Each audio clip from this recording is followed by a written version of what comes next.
사후 계엄 선포문이 오늘 재판의 쟁점 중 하나였습니다. 윤 전 대통령은 또 남 탓을 했습니다. 자신은 무관하다며 당시 부속실장과 총리의 책임으로 돌렸습니다. 탄핵 심판 때와 별반 달라지지 않았습니다. 박현주 기자입니다.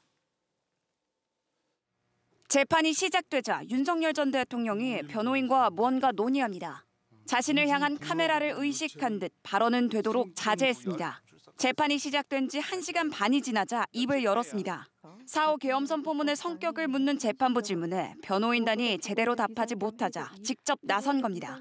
한덕수 당시 총리가 문서 폐기를 지시해 대통령의 국법상 문서로 볼 수 없는 만큼 범죄가 아니라는 변호인 말에 재판부는 재차 질문합니다. 한덕수 총리의 지시만으로 국법상 문서로서의 성격이 없어진다는 근거가 무엇인가요? 변호인이 머뭇거리자 윤 전 대통령이 갑자기 발언에 나섭니다. 12월 7일에 서명을 받으러 왔길래 이 사후 부서 문서라고 해도 이거는 국방부에서 담당자가 작성해서 장관, 총리, 대통령 이렇게 올려야지 부속실장인 자네가 이걸 왜 하느냐라고 제가 좀 나무랐는데 부속실장이 담당자도 아닌데 계엄 선포문을 작성해 자신이 질책했다는 겁니다. 책임은 한덕수 전 총리에게 떠넘겼습니다. 한덕수 총리가 그렇게 얘기를 하면 저한테는 물어보지 않아도 당연히 동의할 거라고. 변호인은 이런 발언에 맞춰 계엄 이후 선포문을 만들어 정당성을 부여한 것이 대통령 책임이 아니라는 주장을 반복했습니다. 강의구 실장은 피고인에게 별도 보고 없이 행정총괄인 국무총리의 뜻에 따라 이 사건 표지를 폐기하기에 이르렀습니다.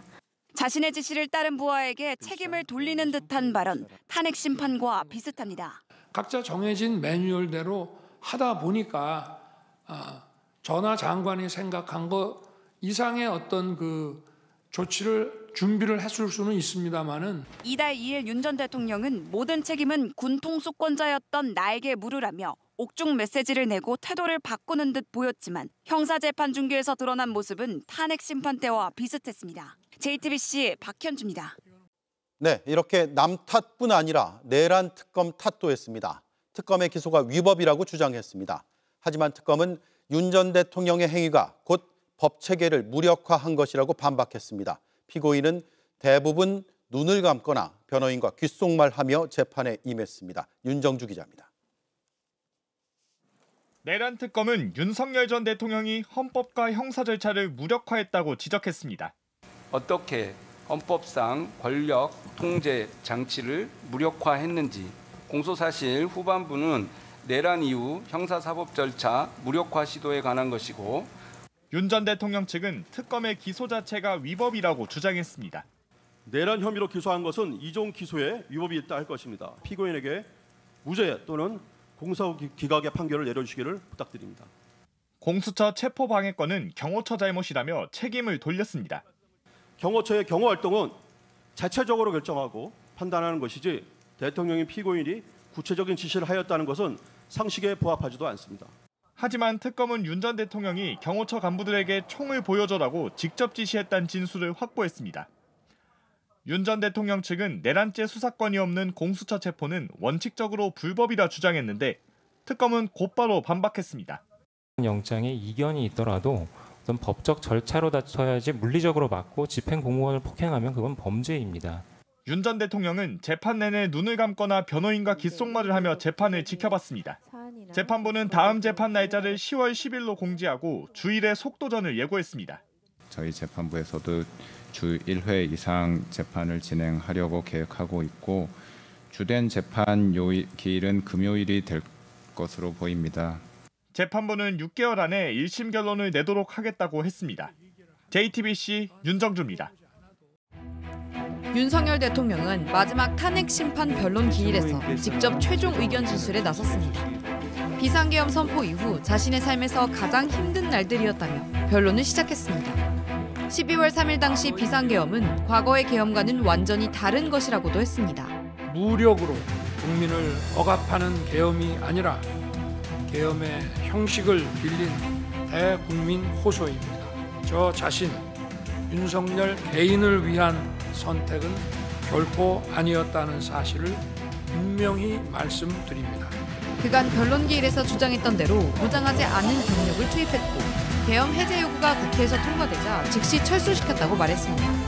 계엄을 선포하게 된 원인으로는 민주당 등 야당의 입법 강행을 꼽았고 중앙선관위의 전산 시스템에도 보안 문제가 있다고 했습니다. 어떤 부분이 내란이고 범죄라는 것인지 도대체 이해할 수가 없습니다. 비상계엄이라는 것 자체가 불법이라면 계엄법은 왜 있으며 합동참모본부의 계엄과는 왜 존재하겠습니까? 윤 대통령 측 윤갑근 변호인 역시 중국이 심리전, 사이버전을 통해 대한민국 주권 침탈을 시도하고 있다면서 비상계엄을 선포할 수밖에 없었다고 주장했습니다. 하지만 위기에 빠진 것으로 판단한 대통령은 헌법상의 대통령 책무를 다하기 위해 비상계엄을 선포한 것입니다. 국민의힘은 약 67분에 걸친 윤 대통령의 최후 진술에 대해 설득력 있는 내용이라고 평가했습니다. 비상계엄에 이르게 된 본인의 그런 고뇌, 다 진솔하게 잘 나타났다. 흉기에 연연하지 않겠다는 그런 내용이 특히 기억에 남았습니다. 야당은 거세게 비판했습니다. 조승래 민주당 수석 대변인은 윤석열이 내뱉은 망상은 끔찍하기 이를 데 없다면서 최후 진술마저도 남탓과 변명, 망상으로 일관했다고 꼬집었습니다. 내란 2인자인 김용현 전 장관에게 모든 책임을 떠넘기는 이 모습. 윤석열 대통령이 취임 이후 여러 차례 반복해서 보여준 모습이기도 합니다. 이른바 바이든 날리면 논란 땐 가짜뉴스라며 언론 탓을 했고 명태균 씨 관련 의혹을 거짓말로 해명했다는 논란이 불거졌을 땐 참모 탓을 했습니다. 강희연 기자입니다. 윤석열 대통령은 위헌적 계엄 포고령 작성에 자신은 개입하지 않았다는 취지로 주장하고 있습니다. 집행 가능성도 없는 거지만 그냥 놔둡시다라고 말씀을 드리고 그냥 놔뒀는데 기억이 혹시 나십니까? 예, 제가 이제 느낀 것은 대통령께서 평상시보다 이렇게 좀 꼼꼼하게 안 보시는 것을 제가 느끼면서 그러면서 위헌적 내용이 들어간 건 김용현 전 장관이 군사정권 당시 포고령을 잘못 베꼈었기 때문이라고 주장했습니다. 윤 대통령이 이처럼 본인에게 불리한 상황에서 남 탓을 한 건 이번이 처음이 아닙니다. 2022년 미국 순방 당시 이른바 바이든 날리면 논란이 터졌을 때가 대표적입니다. 승인 안 해주고 날리면 쪽팔려서 대통령으로서 부적절한 발언을 한 것에 대한 언급 없이 가짜뉴스를 만들었다며 언론 탓만 했습니다. 우리 국가 안보의 핵심 축인 이 동맹 관계를 사실과 다른 그런 가짜뉴스로 이간질하려고 아주 악의적인 그런 행태를 보였기 때문에 명태균 씨 공천 개입설이 불거졌을 땐 윤 대통령과 명 씨의 만남 횟수를 두고 대통령실의 거짓 해명 논란이 일었습니다. 그러자 이번엔 참모를 탓했습니다. 이런 얘기한 기억이 분명히 있다고 제가 비서실에 얘기를 했는데 대변인이나 그런 입장에서는 이건 이렇고 저건 저렇고 이렇게 얘기하기가 어려우니까. 이번 12.3 비상계엄 선포도 야당이 입법 폭거와 대표 방탄에 몰두해 어쩔 수 없었다며 야당 탓으로 돌렸습니다. 하지만 윤 대통령은 헌정사상 처음으로 국회 개원식에 불참하는 등 협치 노력을 기울이지 않았다는 지적이 나옵니다. JTBC 강희연입니다.